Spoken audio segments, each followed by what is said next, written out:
જ્યારે પણ તમારા મોબાઈલ પર કોઈ અનનોન નંબરથી કોલ આવે છે ત્યારે તમને ચોક્કસ એ ચિંતા થતી હોય છે કે કોણ જાણે આ નંબર કોનો છે, અને તેનું નામ જાણવા માટે ઘણી વખત મોટાભાગના લોકો ટ્રુ કોલરનો ઉપયોગ કરતા હોય છે. હવે ટ્રુ કોલરથી તમારી પ્રાઇવસી સાથે છેડછાડ થતી હોવાના ઘણા આરોપો પણ થઈ ચૂક્યા છે. એટલે હવે તમારે ચિંતા કરવાની જરૂર નથી, કારણ કે એક સારા સમાચાર તમારા માટે આવી રહ્યા છે. હવે ટ્રાય એટલે કે telecom regulatory authority of India એક નવી સર્વિસ શરૂ કરવા જઈ રહી છે, જેનું નામ છે CNAP એટલે કે કોલિંગ નેમ પ્રેઝન્ટેશન.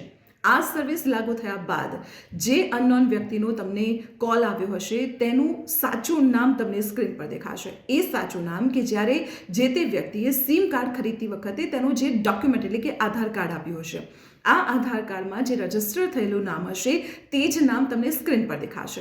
ટ્રુ કોલરમાં એવું બનતું હતું કે વ્યક્તિ પોતાની રીતે ગમે તે નામ રાખી શકતું હતું અને એ જ નામ તમને સ્ક્રીન પર દેખાતું હતું, પરંતુ હવે એવું નહીં થાય. આનાથી તમે ફેક કોલ છે, સ્પેમ કોલ છે કે પછી બેંક ફ્રોડના જે કોલ આવે છે તેનાથી તમે બચી શકશો. અને હા, તમારે આના માટે કોઈ અલગથી એપ્લિકેશન ડાઉનલોડ કરવાની કોઈ જરૂર નથી. જે નેટવર્ક પ્રોવાઈડર છે તેના તરફથી તમને આ સુવિધા મળશે. તો આવી જ મહત્વપૂર્ણ ઇન્ફોર્મેશન માટે આપ જોડાયેલા રહો સંદેશ ડિજિટલ સાથે.